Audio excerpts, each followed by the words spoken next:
경매를 처음 공부할 때 와닿는 용어들이 있는데 이것이 좀 낯설어요.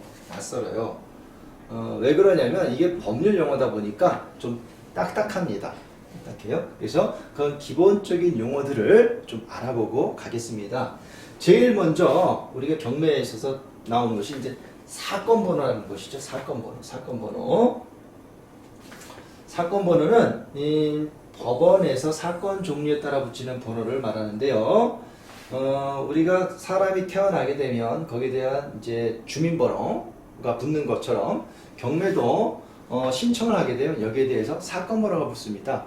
꼭 경매뿐만이 아니고요. 우리가 일반 사건들, 뭐 민사 사건이다, 형사 사건이다 라고 할 때 거기에 우리가 소송을 하고 고소를 하게 되면 거기에 대해 붙는 번호가 사건 번호입니다.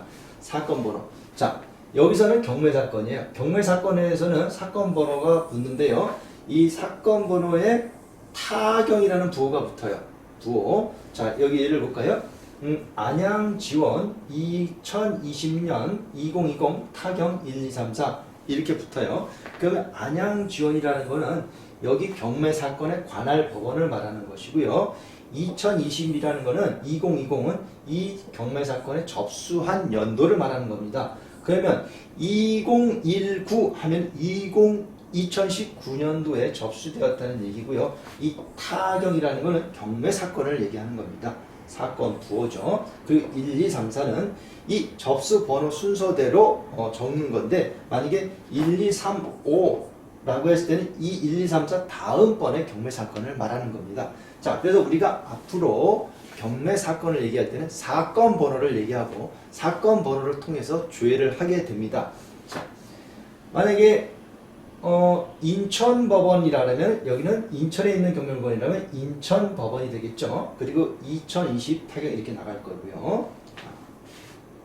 여기와 관련해서 좀 전에 이제 경매 사건 타경이었는데 여기 이제 부동산 인도 명령 사건, 경매와 관련된 인도 명령 사건이 있어요. 요거는 이제 타인이라 그래요. 타인. 그래서 우리가 낙찰을 받고 잔금을 내고 사는 사람 안 나갈 때 신청하는 것이 인도명령 사건이라고 있습니다. 인도명령. 그러면 신청하게 되면 여기다 말을 들어서 2020년도에 붙였다. 2020 타인 1, 2, 3, 4 이런 식으로 붙게 되는 것이고요. 자, 우리가 많이 보셨죠? 가압류 가처분 사건. 요거는 여기는 카단이라는 부호가 붙어요. 그리고 가압류 가처분 합의 사건 같은 경우는 카합의고요. 단독 사건은 단다.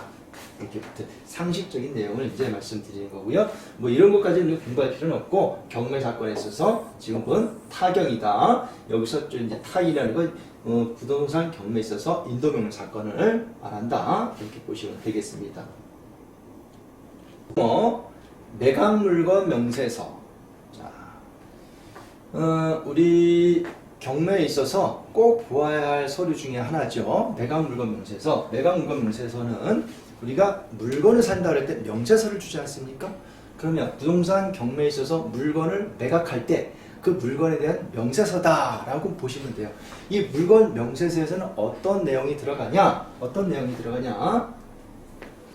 부동산의 표시, 부동산의 점유자와 점유의 권한, 점유할 수 있는 기간, 차임 또는 보증금에 관한 관계인의 진술, 등기된 부동산에 관한 권리, 또는 가처분으로서 경락에 그 효력이 소멸되지 아니하는 것, 미추친 거, 이런 것들이 이제 기재한 공적 서류를 말하는 거고요. 이 매각물건 명세서는 법원에 비치를 했는데 매각기 일주일 전에 법원에 비치해서 일반인 누구나 열람할 수 있도록 해놓은 서류를 말합니다.